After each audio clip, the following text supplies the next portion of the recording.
Hello, my name is Nick Krefting, and my favorite thing is the Beatles. Welcome to the Finding Favorites podcast, where we explore your favorite things without using an algorithm.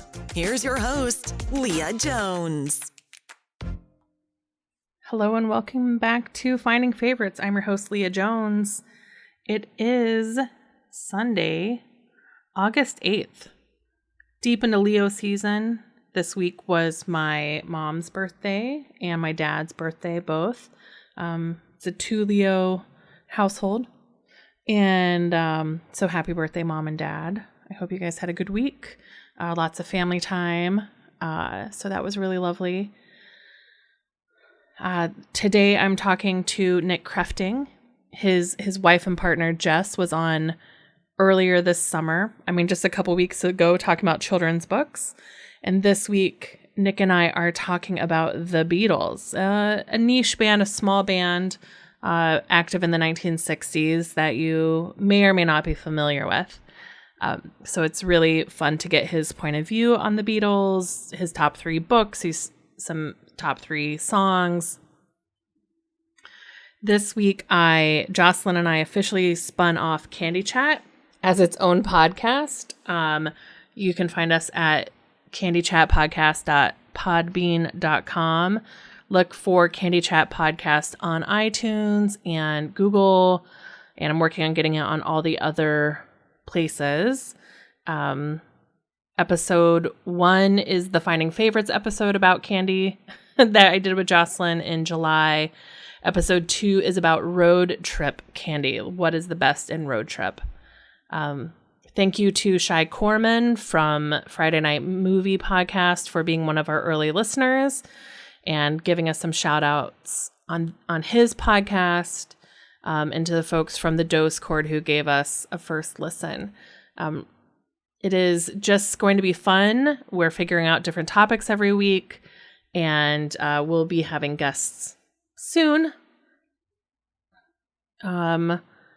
I don't know what else is new in my world this week. I am still on pause with my breast cancer journey. The last thing I need in order to be cleared for my first surgery is a brain MRI.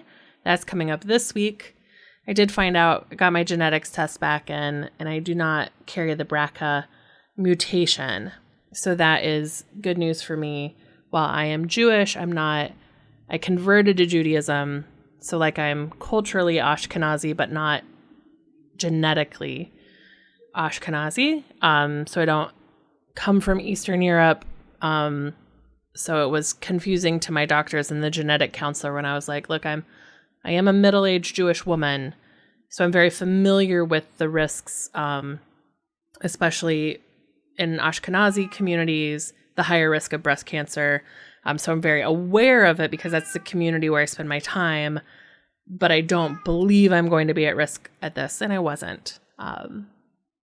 So just a spontaneous bit of cancer, I guess. But I feel fine. It's just a waiting game at this point. As my doctor said, it is not a healthcare emergency, but it might be an emotional emergency. So I'm really grateful to people who keep checking in and making plans with me. I'm just going to keep doing the podcast and staying safe. It is now the month of Elul. We're headed into the High Holy Days. In just 2 or 3 short weeks, we will be going to celebrate Rosh Hashanah in a safe fashion. But every day the guidance changes, and I really hope we get to be back in our synagogue and really realize that it may not happen. So if you have unvaccinated children in your household, I'm holding you in my heart and wearing a mask when I go to big public places and doing what I can to keep our community safe. With that, wear a mask, wash your hands, stay safe, and convince the folks in your network to get vaccinated if they aren't yet. And please enjoy this episode with Nick Krefting as we talk about the Beatles.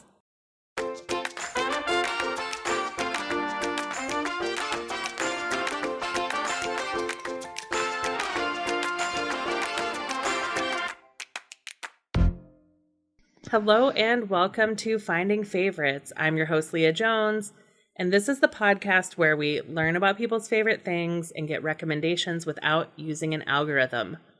This week, we continue rolling with the Domies. I am joined by Nick Krefting. Nick is a musician and music writer, co-host of the mothballed but not officially canceled podcast, How Have You Never, which he co-hosts with his partner and previous podcast guest, Jess. So Nick, how are you doing tonight? I'm feeling very good at the end of another week. The end of another week, yeah. How are you doing? I'm good. It's Friday night, and the weather in Chicago broke today. Ooh, wonderful. Was it hot? It had been so hot and so humid for about a week. Nice. Those are the best. That's the best moment when that humidity finally breaks. Mm-hmm. It was get the windows open, switch the AC to fan. It was a good week. So we were talking before I hit record that you are about to make a big career shift. Yes, indeed. Yeah. And you're going to become a high school teacher. Yeah. Physics. Yeah. My high school physics teacher was a huge influence on me and the reason I got a degree in chemistry. So hey, that's I great. I love high school physics teachers. Yeah, I had a couple good ones as well. Yeah. Yeah. So did you do physics before? That's a weird question. Before what, I guess? I guess like if you're becoming a high school physics teacher, what career could have it's not a physician.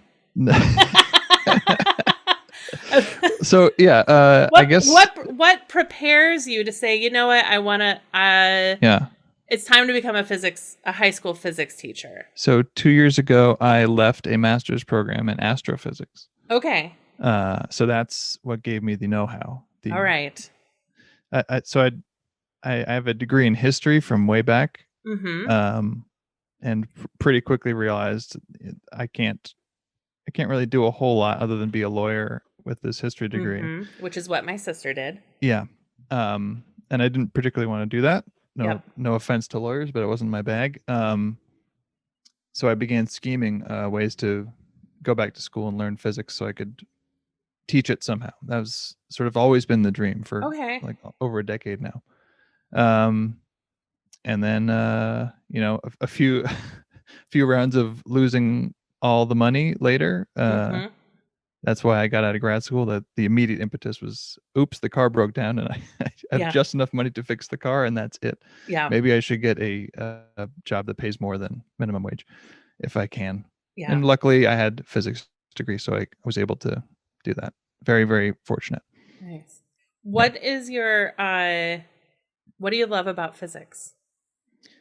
I don't know. It just makes sense to me on some gut level. I think there was something about like unit cancellation is very pleasing to me, and all those early kinematics equations where velocity times time equals distance. That just it's when you cancel out those units, there's some visceral reaction. It feels great. I really liked that physics was because I did like ultimately chemistry. So I did physics in high school. Then in college, I started as a music education major. So I took physics for music majors, which was a very cool class. Yeah. And then I had to take physics one more time as a chemistry major. Right. But I really feel like physics is the science that explains how we move in the world the best. Yes, I agree with that. So yeah, we took, biology, chemistry, and then physics in high school. So in biology, I was always sort of underwhelmed by the explanations of how things worked. Like I asked a capillary action, how water gets up stems. Right. I was always like, how does that actually work? How does the plant know how to get the water up?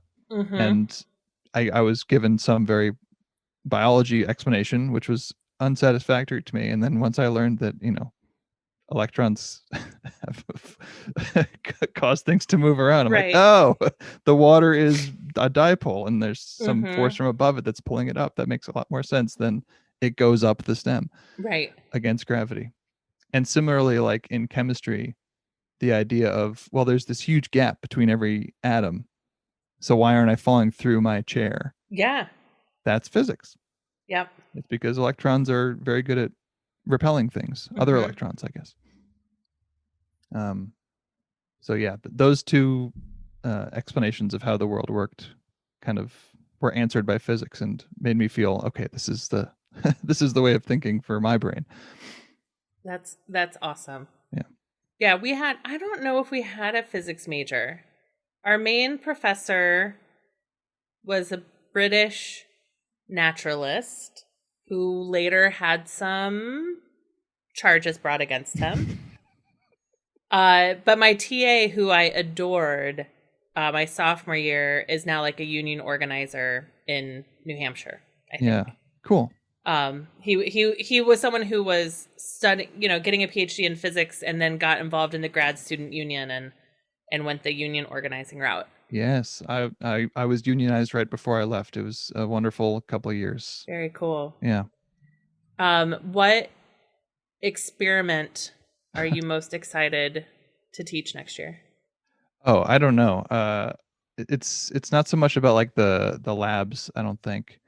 Although momentum labs are pretty fun Yeah. because they are pretty predictable and make a lot of sense, I Mm-hmm. think. So ramming carts into each other and Yep. having a little, you know, measuring the speed and mass of these things and predicting where they'll end up or whatever. I'm excited about that. I guess physics is the class where we made like a garbage bag. We took a shop vac, a piece of wood, very heavy. It must have been a tarp, not just a garbage bag, Yeah. and made hoverboards Oh yeah. out of shop vacs. Yeah. And we would go like up and down the hallway, and that was physics. Right. Like air Yeah. hockey is like a physics lab. It's great. Oh man, that's gonna be fun. Yeah. And I'm hopeful because I think I love the concepts of physics too, not just like solving problems. Like obviously solving problems is how you unfortunately have to measure people's progress. Right. Or whatever. But I like the bigger concepts in physics too, and hopefully I'll be able to explain those in a reasonable manner to these young impressionable minds. Right. Yeah, and you'll teach them just enough that they're going to end up on like astrophysics TikTok. That's right. Which I'm sure there is one. Oh yeah, there's the part of why I went back to school for astrophysics was like getting into Twitter, and like Netflix had all these like weird universe documentaries back when it was like just becoming an online thing, and there was like 6 weird old physicists talking about the universe. Right. It was always very fun. I think there's a lot of allegations and charges among those folks as well. Yeah. Yeah. So the less said, the better there. But yeah, the internet has been I guess a pretty good and pretty bad for science communication, let's say. Parts of it are great and parts of it are just not catching up. Yeah. Well, and the parts that aren't catching up were bad offline as well. Yeah. So yeah. It's just shining some light. There you go. Yeah. On some of those folks and yeah. helping get more people into physics with higher standards of behavior, and it'll start to change. Yeah. Start to change the system. Yeah. Understanding that physics is done by humans is a wonderful it's not step just in the right direction. Algorithms on a supercomputer. Right. Yeah. Are you going to have any sort of little bit of a break in between your day job and your teaching job? For the first time ever, I'm giving myself like a little week off. And granted, I'll still have to, be a parent all of those days. Yeah. But there will be a few hours where the object of my parenthood will be at a camp. Nice. So I'll get a few hours to rest, maybe. But yeah, Like previously, I've given myself like, oh, I'll just take a long weekend or something, and it's never enough. So no. trying to be good and give myself a little more time. Good. Yeah, we have been people that I work with because in 2020, nobody took PTO because there was nowhere to go. Right. And it felt silly to take a vacation day and just like change the computer at your desk. Right. To your vacation computer. Put a little beach up on your wallpaper and call it a day. Yeah. Yeah. So people had a lot of PTO banked and are starting to take it. And today somebody's like, he's going to the hot springs in Arkansas. And he was saying, well, I'll check my email. And we're like, no, absolutely, no, you won't. Do not. Absolutely not. Like, yeah, you're not a department of one. We can do a week without you. Yeah, that's great. Yeah. That's so refreshing. You aren't lying about that culture. That's really nice. It's a really good culture where I work. Yeah. I feel very lucky to have landed there. Yeah.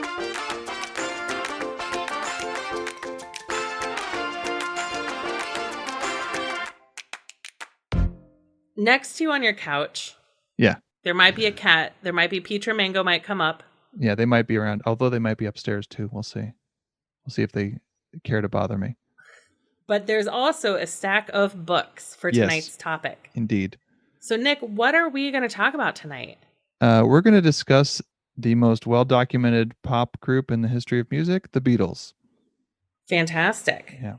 So you mentioned, we started to say this before I hit record. Yeah. And then it was truly a, no, save it for the podcast moment. Yeah. You said, like any Beatles fan, I have a lot of books. And I said, it starts with a coffee table book. Indeed. And you said it did. It did. So for whatever reason, the first book I ever got about the Beatles might just be called The Beatles. I'm not sure. But it's by a photographer named Robert Freeman, who photographed the covers of their second, third, fourth, and fifth and sixth albums. Okay. He did With the Beatles. He did Hard Day. No, I don't know if he did Hard Day. Yeah, he did Hard Day's Night. He did Beatles for Sale. He did Rubber Soul. Okay. So maybe just the four, but like these really iconic images, like that, the image you see all the time of them half in shadow. That's Bob. Freeman. Okay. That's the cover of that coffee table book, actually. Is and this he kind of the photographer that did the Abbey Road? No, it's not him. So yeah, after Rubber Soul, he just sort of he pieced out. They didn't really work with him anymore. I don't think. Maybe they took a couple pictures later on, but he was for some reason very involved in their life from 1963 to 1965. He was one of their primary photographers. And I have this big coffee table book of all these pictures he took. Very well read at this point. Very well leafed through, I should say. So time travel with me to, because I don't remember not knowing who the Beatles were. Yeah. So what is your do you remember life without the Beatles? I do. It's a funny thing. So there was always music on in my house, but for some reason, never really the Beatles. Like my dad was huge into like the Allman Brothers and Eric Clapton and blues music, pretty much. So that was on all the time. And then like Elton John and Billy Joel, Forrest Gump soundtrack was big in our house for quite some time. It's an outstanding soundtrack. Yeah, there's a lot of hits on that one. It's a lot of hits. It was a double tape. Yeah, double. Yeah, it was good. Yeah. Lots of music, lots of family pleasing music. The whole family could listen to that one. So it was on at dinner quite often. Yeah. So like I knew Elton John's version of Lucy in the Sky with Diamonds. I did not know the Beatles version of Lucy in the Sky with Diamonds, it was never really on that often. And then one day I was at a sleepover at my friend's house. I was 9 years old, and his dad is a huge Beatles fan and loves playing the guitar. So played Hard Day's Night on the guitar. And I was like, what is this music? Oh, it's the Beatles. And then that was it for me. Some rich white guy playing Hard Day's Night on his guitar. A little acoustic concert for a 9-year-old sleepover. Exactly. And I was in. I think maybe even the next day I like made my mom take me to Blockbuster, which is, for the young people, it's a place where you go, it's Netflix but physical, and you'd go into a store and get a movie. Mm-hmm. And I got the only Beatles documentary that existed at the time, which was called The Complete Beatles. Complete spelled like the beat, Okay. BEAT, or so EAT at the end of complete, which was a bad joke, which I only recently got. And it was like a 2-hour documentary of their life, and it ended with John Lennon being shot. And then I think I got from there that the Red album. Do you know it's a very well known thing among Beatles fans, but it's like a collection of songs from 1962 to 1966. Okay. Not really number ones, but just well known songs of theirs. And there's a Blue album too from 1967 to 1970. So I went and got the Red album, this double disc thing. Huh. Starts with Love Me Do and goes all the way to Yellow Submarine. So kind of the early to mid period of the Beatles. Huh. I know. I just listened. I know the White album. They have the White album, right? Yeah. So the Red and Blue are compilations made after the fact. Okay. Like after they broke up, they're like, oh, we have to keep making money off the Beatles. Like quick, put together some compilation When you albums. Remember, You've Got a Mortgage. You're John Lennon and You've Got a Mortgage. Yeah. Yep. So yeah, the first thing I bought was a greatest hits, essentially. Okay. And I don't know, that was sort of it. I was fully in at age 9. And you mentioned that you're also a music writer. Yes. Is there? Do you have an instrument? Guitar and trombone in high school, but I haven't touched a trombone since high school. It's fair. I played all the saxophones in high school and also have not played them since. Yeah. Where does playing guitar and Beatle fandom fit for you? Are they together or separate?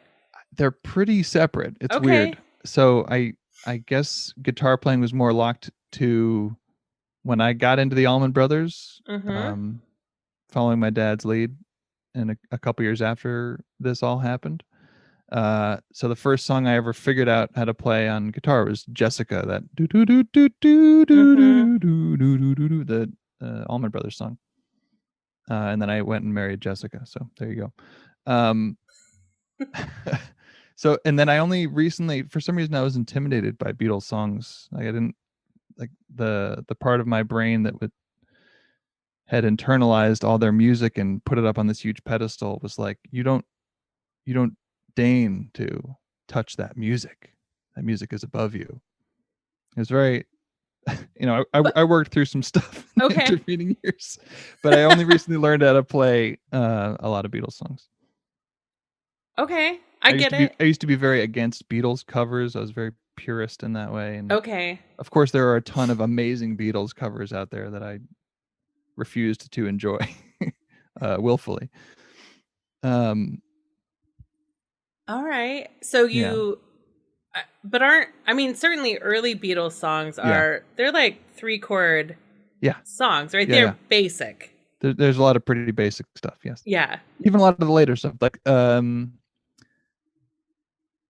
there's not a lot of like terribly interesting chords going on in a Beatles song. Yeah. Yeah. All right. So you're 9 years old. You hear Hard Day's Night. You get the Red album. Yeah. And you see this documentary. Yeah. And then are you diving in and getting... I think people listening, a lot of people who listen are my age or older. Yeah. So they remember how expensive media used to be. Right? But in the 80s and 90s, going out and getting a double Beatles CD was not an inexpensive hobby. Yeah. Yeah, I think my mom must have seen my interest and surely accompanied me to the them all or whatever because Mm-hmm. I was 9, um, and bestowed upon me this wonderful gift. Nice. So maybe the next thing that happened after that was I got the White Album out of the library because you still can get Mm-hmm. CDs out of the library, and played that endlessly. Yeah.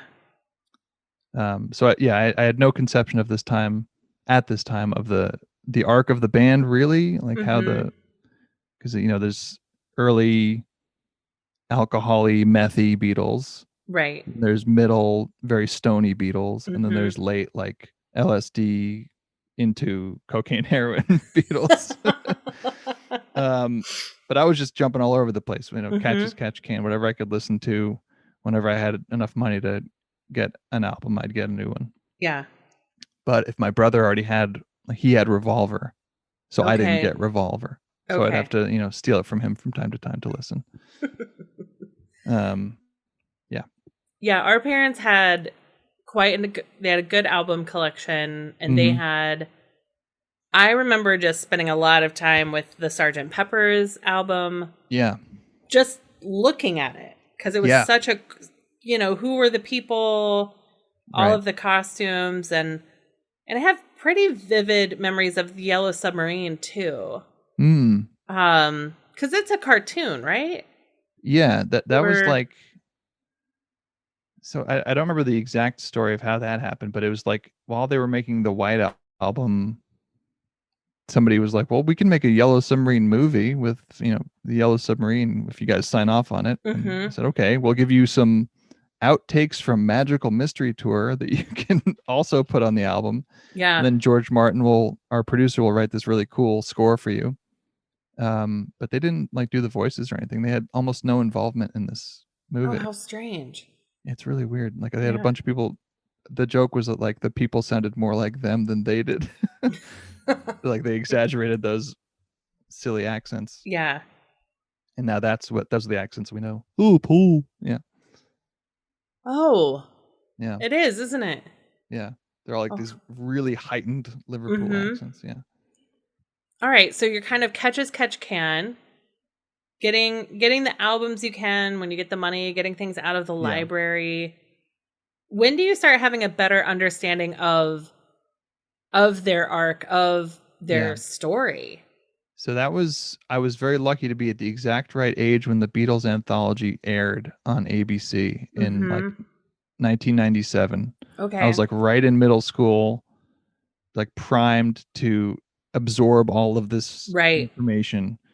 Um, Taped it off of live TV Mm-hmm. and watched those tapes until, for like 3 years, I would just, watch those every now and again, the six Mm-hmm. hour thing.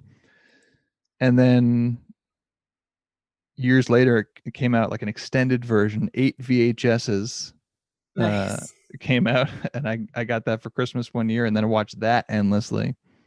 So I think I was like right around the time when, as a teenager, you're starting to forge your identity and be like, Mm-hmm. this is the thing I'm going to get really into. Yes. That was the Beatles.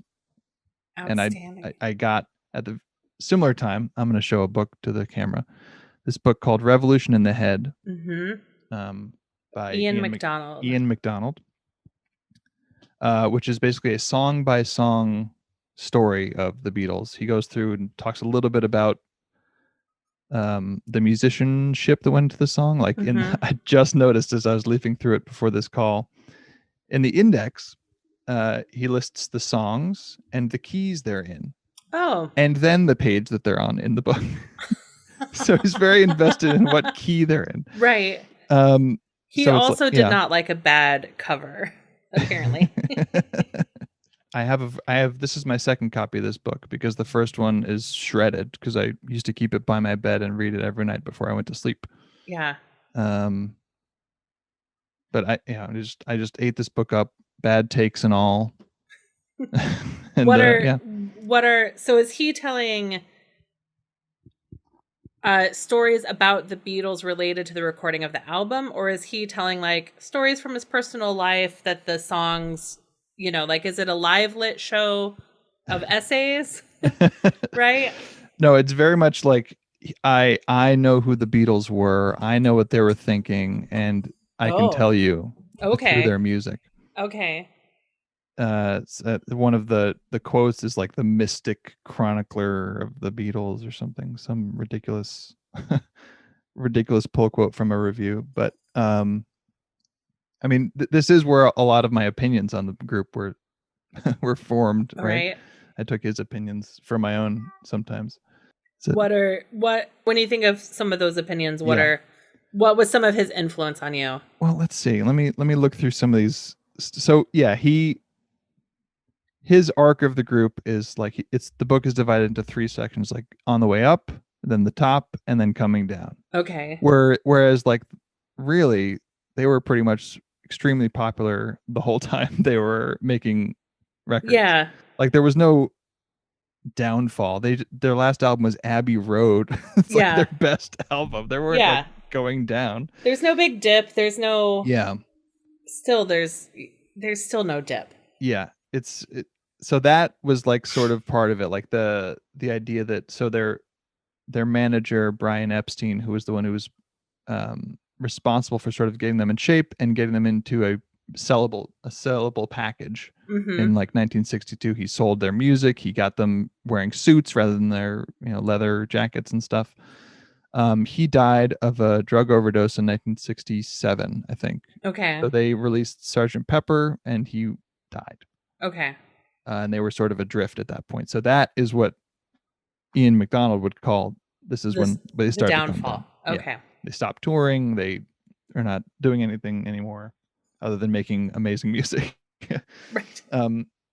So that arc is, part of my thinking on the band. Some of the songs that he doesn't like, I didn't like for a while, although none of them are coming to mind now because I've long since made my own opinion about a lot of this stuff.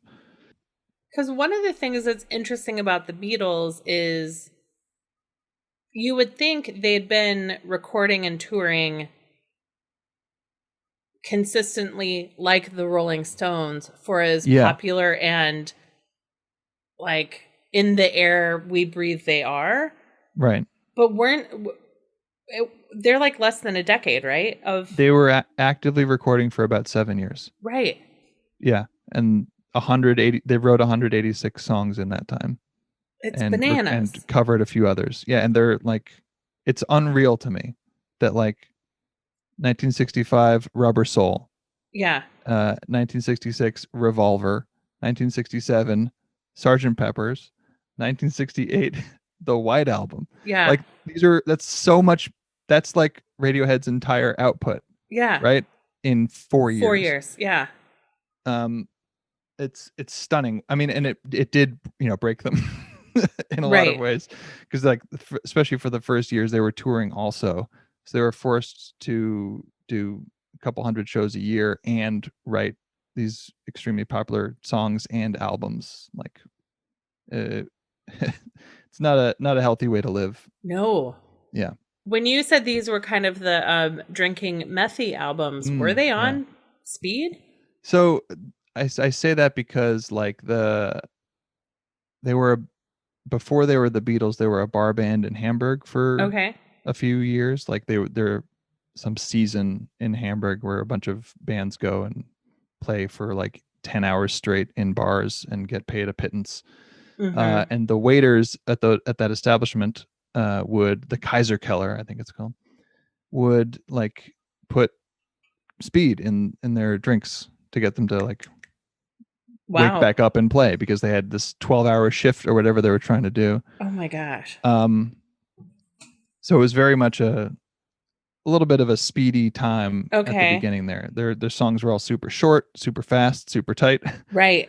Um, and then once they got, Bob Dylan got them high for the first time, they pushed the 3-minute mark on a song. Big deal.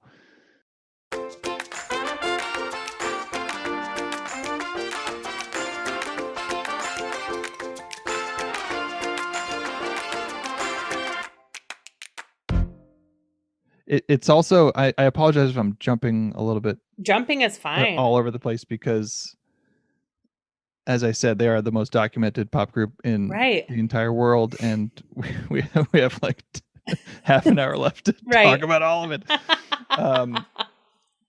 I will say that this Revolution in the Head book, I was reading it probably when I was 12 or 13, and there's a whole lot about drugs in this book because Right. that's the story of the Beatles, is sort of mediated by what drugs they were taking and when. So I knew what a speedball was when I was in, 8th grade or something. The cocktail of cocaine and heroin. Right. Not what Nancy Reagan wanted with the DARE campaign. No. It's like the exact opposite. Yeah. Yeah, I don't think I knew what a speedball was until Behind the Music, Oh, which is yeah. kind of like late 90s, Yeah. early 90s, because then you learned the downfall of every band and every Yep. famous person. Yep.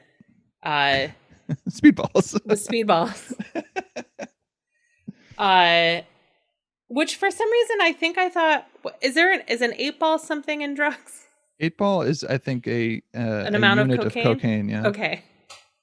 Because I used to do stand-up comedy, so I used to do a joke about how if there was a Behind the Music of comedy, it would be about how 8-balls were very like the downfall of most stand-up comics. Yeah. So Yeah. yeah. All right. Well, tell me another book you've got on that stack. Okay. Yeah. Sure. Book number 2. I've got 3 here. For some reason, yeah, my Beatles fandom has been mediated through books. So these are 2 that I got sort of recently. I've been thinking about this one for a long time. This one's called Here, There, and Everywhere. It's by Jeff Emmerich, who was the sound engineer who is sort of responsible for making a lot of their imagination possible in the middle period. So George Martin was their producer. He called all the shots, but this guy Jeff Emmerich was the guy who actually put the microphone in the place and do the thing. And I think maybe one of the most famous things that he did is the song Strawberry Fields Forever. It starts with this like pretty psychedelic-y mellotron, and then there's this kind of sleepy guitar-y reverby thing for about a minute. Yeah. And then there's a tone shift into this very orchestral thing at the end, like a driving orchestra almost. You can go and listen to the song. I don't want to get involved in this very litigious band and play something on your podcast. Yeah, I had a Bruce Springsteen episode and I tried to be cute. Yeah. Heard about I that. had to recut it. Ugh, misery. Yeah. So what had happened there is that John Lennon tried like 5 different versions of this song. He couldn't get it the way it sounded in his head. So he ended up like writing all these different versions or recording different arrangements of it rather. And the first half of the song is from one arrangement, and the second half is from another one, which was in a different key and at a different tempo. And then he's like, John Lennon comes in one day and says, you know what? I want that and that. Those 2 versions. Just put them together. Just put them together. Okay. So this is, the era of 4-track audio. He had like a single master tape for each of these. Yeah.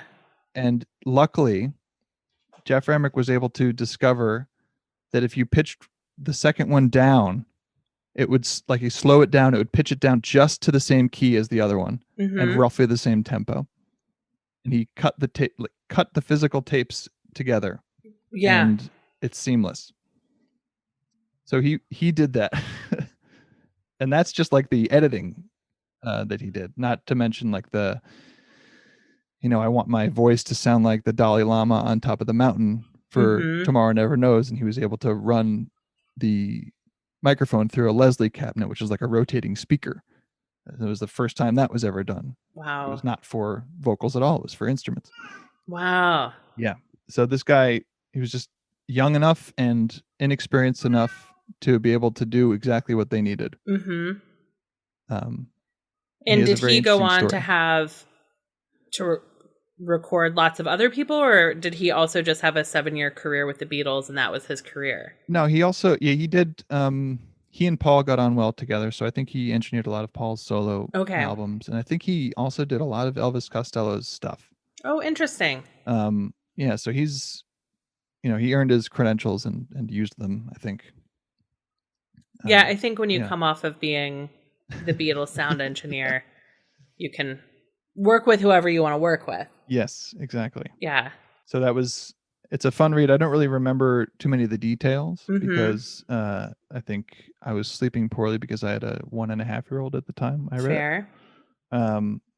So I got to go back and read it again. Poor me. Um, here's a story from this one, and this is a touching moment as a Beatles fan to read something like this. So there is some truth to the decline aspect of those last few years. They aren't getting along as well together, Mm-hmm. especially outside of the studio. They're bickering a lot about business and stuff Sure. because three of them want to go with one manager to replace Brian Epstein, and Paul wants to go with his father-in-law as their manager.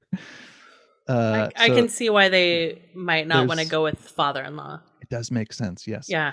Um, but some of that melts away when they get into the studio together and actually play music, which they Mm-hmm. do, sort of less and less as time goes on. They're tracking things a little bit separately. But then there's this final moment, that the song "The End" at the end of Abbey Road. Mm-hmm. It starts off with that big drum solo and a guitar solo where there's three different guitars that play in step over and over, or one guitar, two guitar, three guitar, one Mm-hmm. guitar, two guitar, three guitar, and that's um, John, George, and Paul each soloing, taking turns, Oh, and they just sort wow. of came up with this idea right before they did it, and they Yeah. all got really excited, and it was like, as Jeff Emmerich tells it, it was like they were back in the old days. They were all excited about an idea. They went right down to the studio, did it, all three of them in the room together, Cool. like live.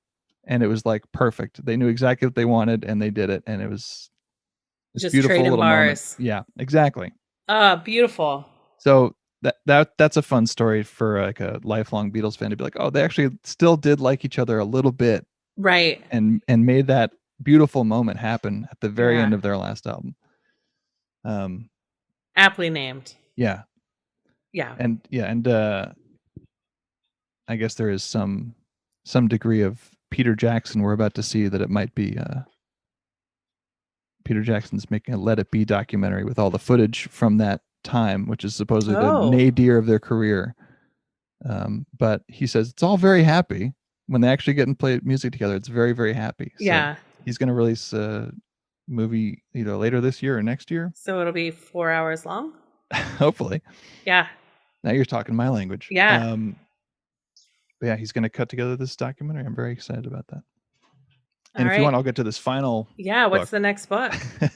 So this one I have to give credit to another podcast, if you don't mind. You The may. podcast Screw It, we're going to talk about the Beatles, which is Will Hines, Mm-hmm. UCB comedian, and his UCB comedian friends, as well as a rotating panel, I guess. Yeah. Join him to talk about the Beatles. Yeah.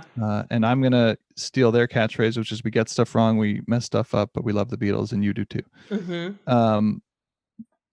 And this is they did an episode about this book, which is called "Tune In," Mm-hmm. the Beatles: all these years by Mark Lewison.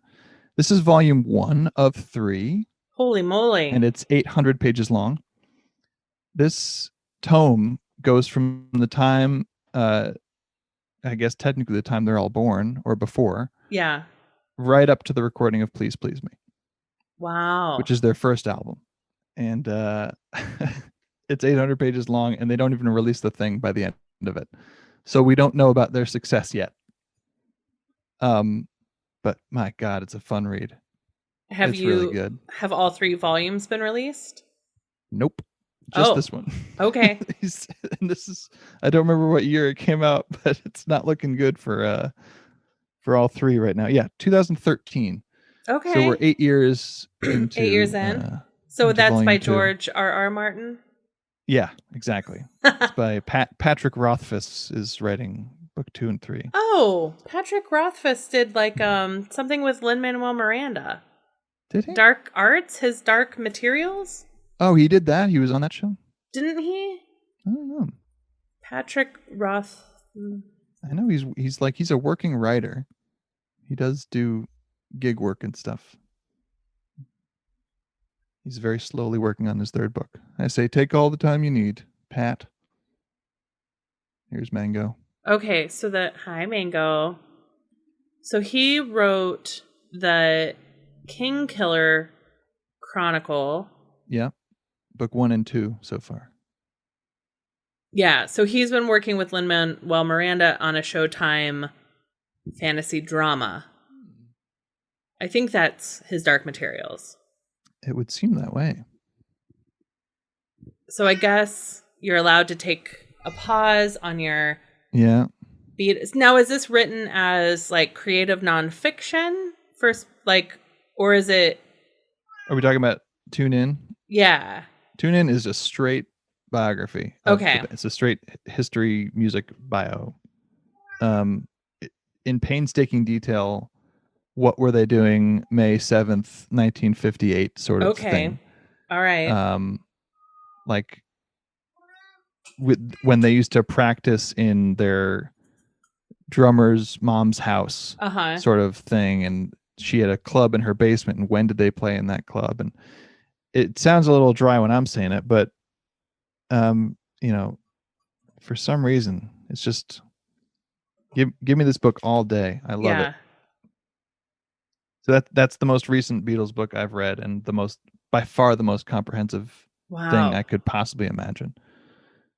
It makes me not want to read other Beatles books because I'm like, oh yeah, I already because it covers so much. Yeah, exactly.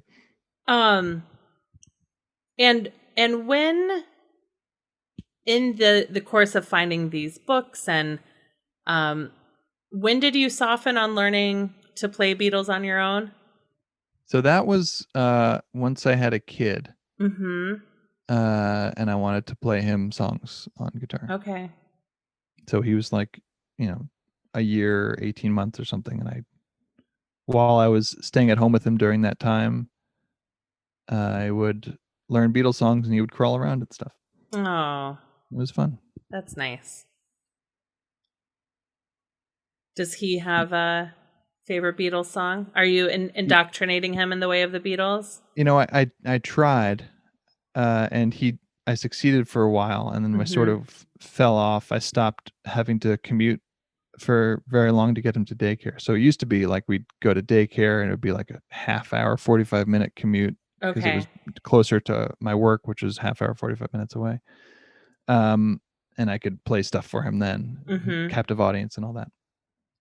So he loved like Hey Jude and stuff. I have a great picture of him when he was 2.5 or 3, right at the big break when he does the big yell, no, and him like with his hands in the air, really doing a big show of doing it right. Aww.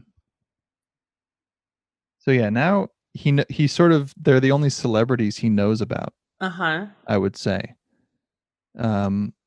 We were scared to tell him that John Lennon was dead for a long time because we didn't want to make him sad. Right. But now he knows, and he also knows that Guns did it, so Guns are bad. Okay. But yeah, he's way more into some kids' music. Storybots is a kids thing that he's really into right now, and video game music. He loves Sonic the Hedgehog music, which is really good video game music, but it's all he wants to listen to now. Okay. So who am I to say no to him? Yeah. And what about as the Beatles split off and did solo projects, did you get into any of, like, did you listen to Wings, or isn't that was Paul McCartney's next band, right? Yeah. Okay. So that's also a fairly recent phenomenon. It was right along with like the holding this music up on way too high of a pedestal. In my younger years, it was like, and that's it. And that's what they did. And I'm not going to worry too much about what they did after. Yeah. Obviously you can't help but hear Imagine. You can't help but hear Band on the Run. Or Maybe I'm Amazed. But other than that, I kind of avoided it. And then like in college, I heard All Things Must Pass for the first time, which is George's first album. And it's this incredible like all this pent up energy from him not getting to write songs while he was in the Beatles Right. just comes bursting out, and it's like, whoa, these are amazing Beatlesy songs. Why didn't I do this earlier? Yeah. And then it was a matter of just I still haven't dug too deep into Yeah. his solo catalog. A couple albums, yeah, but nothing terribly deep. John Lennon, same way, listened pretty heavily to the first post Beatles album, the Mm-hmm. Plastic Ono Band that he did. Lots of really good songs on that, and then didn't really get into much of the other stuff. Yeah. Paul, I've gotten into a little bit more, maybe because there's like more of it, Mm-hmm. because he's been active pretty regularly since 1970, Yeah. And and he's he's still alive. just like a charming guy. Yeah. You know, like Yeah. on Conan or his carpool karaoke, Yeah. even. Like, he's just like charming. Yes. He knows exactly. He was always the one who was, He knows the assignment. Yeah, exactly. The others were more, acerbic, and he was always more people pleasing. So Yeah.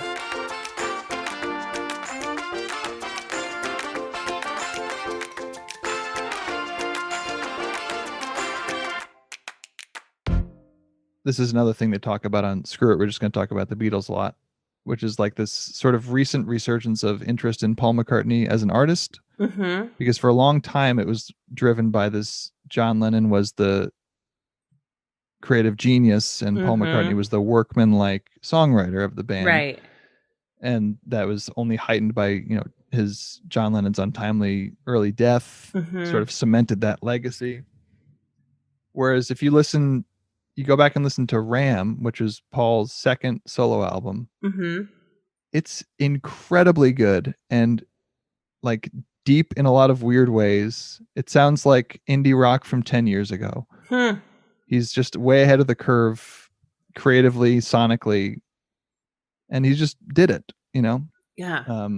Yeah. So I have a lot of respect for Paul McCartney's solo career. Yeah. And then like he worked with Radiohead's producer Nigel Godrich to do Chaos and Creation in the Backyard, which is I think maybe 20 years ago at this point, 20 years ago. And Nigel Godrich was a producer who said to him, "We're only going to do the songs that I like that you wrote for this." Oh, and Paul was okay. like, "Okay." And then Nigel was like, "And you're going to play every instrument." Holy shit. So Paul did it pretty much, except, a couple like flute overdubs. He didn't do that, and it's this incredible, weird little album. A pretty dark Paul McCartney album. Is he playing like drums and bass and? Yeah. Wow. Yeah, everything. So that's the thing about Paul McCartney is he started as a guitar player and was only the bassist because their bassist left the band and then died. Okay. Unfortunately. And John and George didn't want to play bass, so he said, "Fine, I guess I'll learn how to play bass." And then he also has this uncanny ability to play drums. He played drums on Back in the USSR. He played drums on Dear Prudence, which has one of the best drum parts of any Beatles songs. He's just this very talented, natural musician. Wow. Unfair, almost. Yeah. Doesn't know how to read music. Doesn't know if you play a bunch of notes, he doesn't know what the chord is. Wow. He still doesn't. But he knows how to do all this stuff. Anyway, now we're just talking about Paul McCartney. It's okay. I'm trying. I think because of the instruments I played, which were saxophone and oboe. Ooh. Double reed. Double reed. Yep. I just don't have because I never played guitar or keyboard or piano, right? So I don't have a strong concept of performing without the ability to read music. Yeah. Yes. Right. I think it's just because of how I came up in music that it is. I can understand that there are instruments that lend themselves to that. And I think guitar and piano are those instruments. But it's just hard for me to imagine to make a whole career out of writing music. Right. And not being able to read music. Yeah, it's unreal. Hmm. um, even like the song "Golden Slumbers" from Abbey Road. He was like looking through his dad's old sheet music collection Mm-hmm. and found words he liked on the sheet music, but couldn't read the sheet music, so made his own music for the words that were already there. And that's Golden Slumbers. Wow. Yeah. And wait, were those words his dad had written? No, it's Or like some standard song, okay. and he changed the lyrics a little bit because they are a little weird. Yeah. I'm not sure if that's like a net positive for music in general, that Mm-hmm. these four guys who couldn't read music became the most famous musicians in the world. Right. Like, oh yeah, you don't need to take any lessons, you don't need to learn music theory, you just got to get out there and do it, and Right. everything will be fine. Yeah. Just listen. Whereas it's You actually figure it out. very helpful to have a little bit of theory. Yeah. Yeah. I started music education, so I took music Yeah. theory. It was fast. It was November of my freshman year when I realized this is not my future. Mm, And I switched to chemistry. yeah. Like, do not pass communications. Like, there was no soft major in the middle. Yeah. But now looking back, I think that music and sciences and math are just like all the same thing, Oh yeah. right? It's Yeah. all Absolutely. turning abstract symbols into meaning. Yeah. And like Um, even like the math part of music is like actually directly it is math. it's That's math. just what it is. Yeah. Yeah, it's fractions. Yeah. It's all sorts of different fractions. And Yeah. so now looking back, I can see that they were using the same parts of my brain. It's just that I would rather be in a lab than Mm, in a practice room. yeah, that makes sense. And I was very bad at making oboe reeds. Very bad. Did not get into music to learn how to whittle. Yeah. I started whittling recently. That was a pandemic hobby of mine. Yeah. I know you've done this podcast, and I made a couple small wooden figurines. Nice. It was like my winter hobby, and then as Yeah. soon as spring hit, I was kind of lost interest, but it was fun while it lasted. Out of like sticks from the yard or like No, I got like what is it called?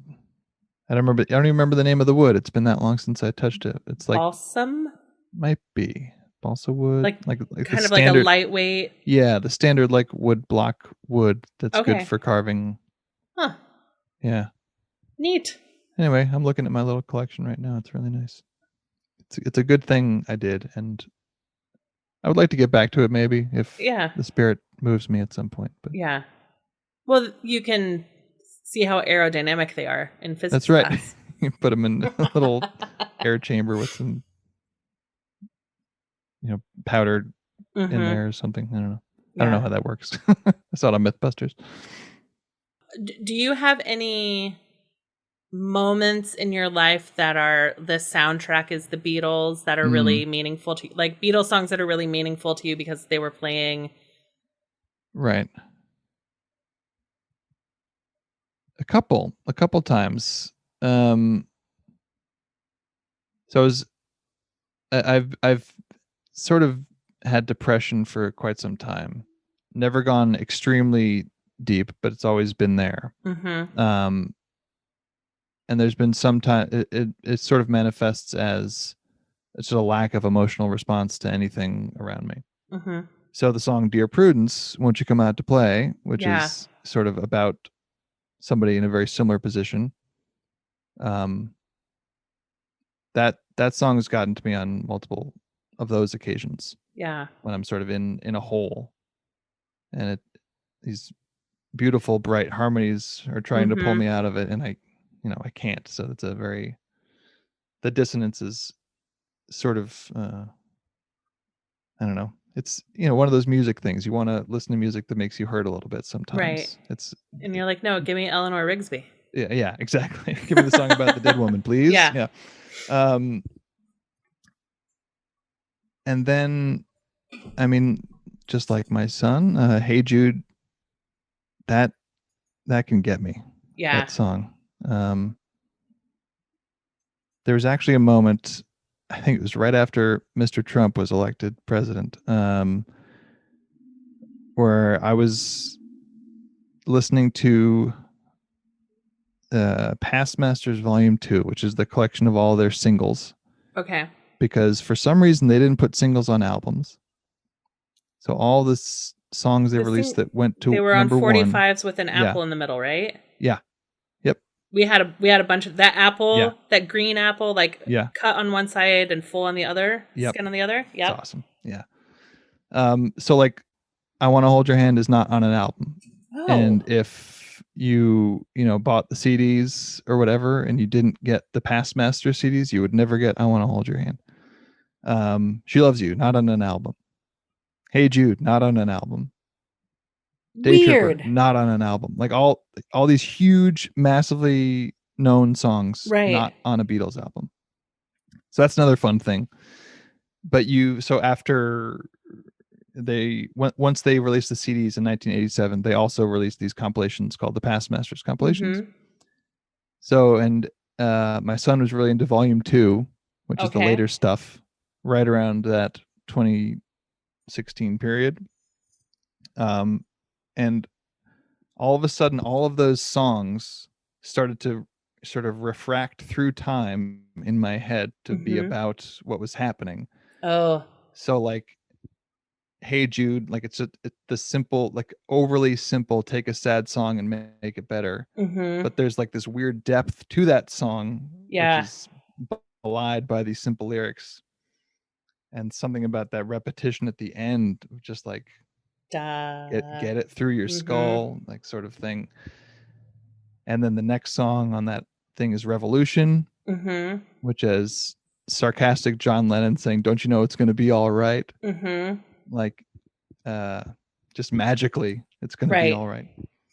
And then during that drive, so Elliot, my son, at any given moment would get it really into a song and say, "Hit that one again," or "I don't want to hear the next one, go to the next one," sort of thing.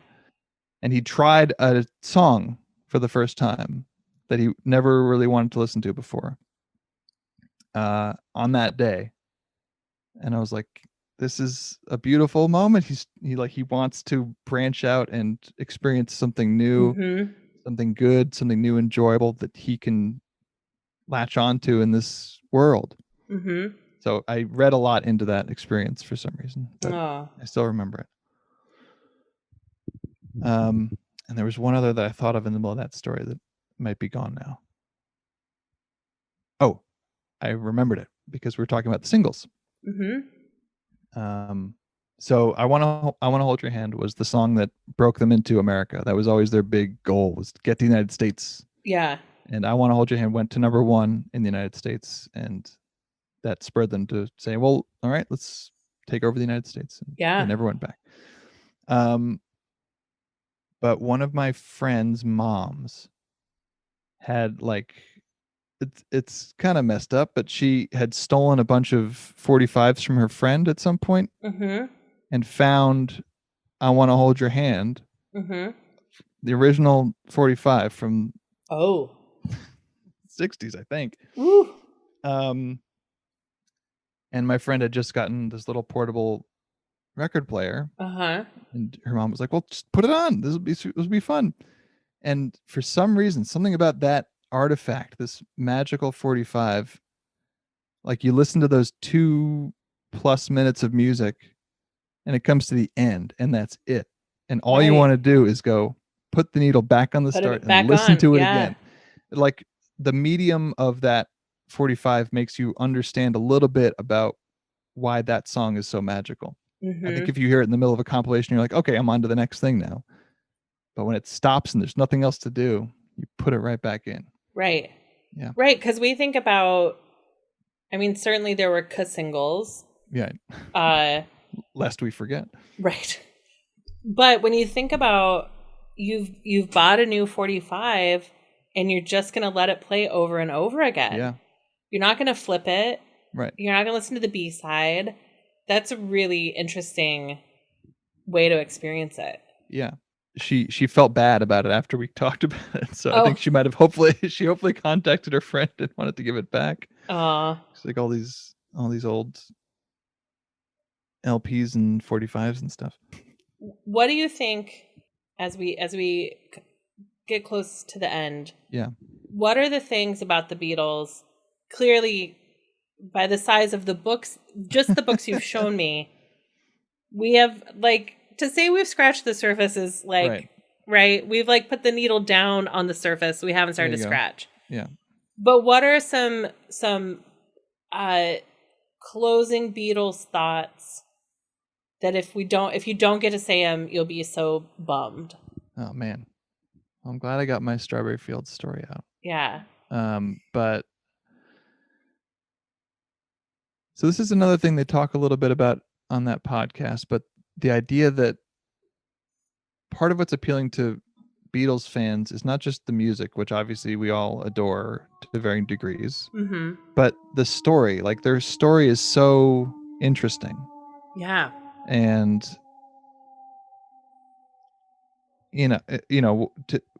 whatever the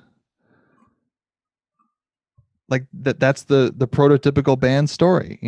They get together and all they want to do is make music, and then they get super popular, and then internal struggles tear them apart. Yep. And these former best friends are now like disgruntled former business partners. That's a that's a myth. That's not a reality. Right. And they live that. So the music that goes along with that story, something about that alchemy is really tantalizing and keeps me coming back to both of those things. Like the podcast is on hiatus now, but they'll put out an episode from time to time. They've already covered all the albums, all the other stuff. Yeah. So they're like, we're not really doing it anymore. But from time to time, Beatles news will happen. They'll put out a podcast. I listen to it instantly. I can't help myself. Yeah. I'm in the middle of my other favorite podcast. Turn it off. I want to listen to this now. Like, did they cover that movie about the guy who wakes up in a world where he's the only person that remembers the Beatles? Yep, they covered that movie. I never saw. Did you see it? No, I never saw it. What is it? Yesterday? Is that? I think so. Yeah, because that's the song he plays in the trailer. No, I never saw it, but like they covered it, and I listened to it. Yeah. And they've been doing all these like remixes and remasters of their music. And I can't wait for the next one. Like if they're gonna do Abbey Road, I'm right there. I've heard they did Abbey Road. I'm sorry, but if they're gonna do like other like Revolver or something, I can't wait. I've listened to that album hundreds of times, and I can't wait to hear the slightest difference. Yeah, that I haven't heard before. So I would say that if you are a Beatles skeptic, give them a listen. Listen to a song you haven't heard before, maybe. Like maybe No Reply off of Beatles for Sale. I think in 2009, when they remastered the entire catalog because the original CDs sounded like crap, they sounded a little different, but mostly it got people like listening to it a little bit deeper because you want to hear, what's different about this? Right. And I think that was, people found new favorites that way. Yeah. And I think that if you give them, who am I talking to? Beatles skeptic. If you listen to the Beatles, they're good, Yeah. Or don't. I don't care. Well, are there finally weren't they like not available on iTunes for a long time? It was actually like hard to get digital copies. Yeah. Now they're fully up to code, as it were. They're on Spotify. And okay.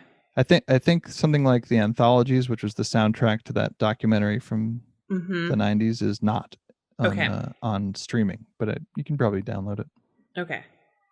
Right, because that was you couldn't legally listen to them digitally for quite some time. Yeah, and then like they did that whole Rock Band thing where they released an entire game around their catalog. Right. And I think that was the same year that they put it all out digitally. Okay. Nice. Yeah. And what are your top 3 songs today? Doesn't have to be of your whole life, but like today. All right.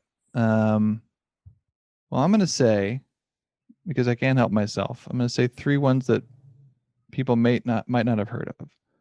And I'll do 1 John, 1 George, and 1 Paul. I'll start with George. The George song is Old Brown Shoe. Okay. Which is the B-side of something. Not sure. But it's Old Brown Shoe is a great little song, good lyrics. Listen to it. Paul's song, I'll say Here, There, and Everywhere. Okay. Give the book its title. And if you play guitar, learn to play it on guitar. There's a key change there's 2 key changes that are just wonderful in that song. They're fun to play, and Paul's songs are always they make you appreciate a little bit about playing guitar when you play a Paul song. He's very clever in his economical use of chord changes and key changes and stuff. And then let's see. Yeah, let's do Baby You're a Rich Man, the John song. All right. Why not? That is the only one I think I can even slightly pull a reference to in my brain. So yeah. I'll link to all of these. Okay. Maybe I'll make a little Spotify playlist. Oh yeah, and if you want to have fun, cut the White Album down to 1 CD. That's like a very. The Beatles had a conversation about doing that. Like, make it 1 album, make it 14 or 15 songs. So if you want to have some fun, try cutting half of the White Album out and see what you end up with. Just keep the good half of the White Album. Keep the good half. Yeah. Okay. Is that? I assume that is Reddit threads on Reddit threads. Yeah. Of This is every single Beatles fan has a cut of it. Yeah. Yeah. I've done it. It's fun. If that's your bailiwick, then I would give it a shot. It's fun to do. All right. Outstanding. Yeah.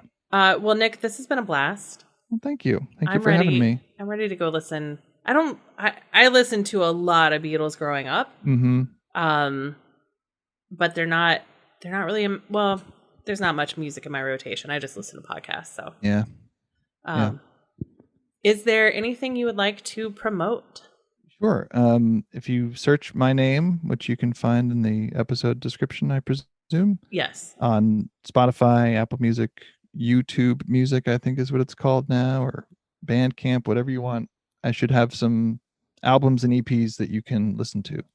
I released one just earlier this month, I believe, so you can listen to a fresh one.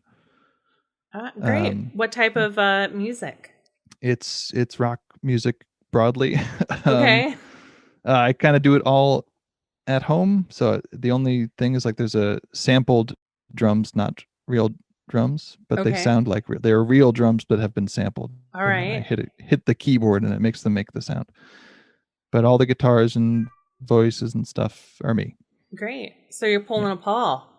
That's right. I'm doing a McCartney 2, McCartney 3, and Chaos and Creation in the Backyard. Great. So people can look for Nick Krefting on all the music websites, listen to your music, find your mothballed podcast, How Have You Never. Thank you.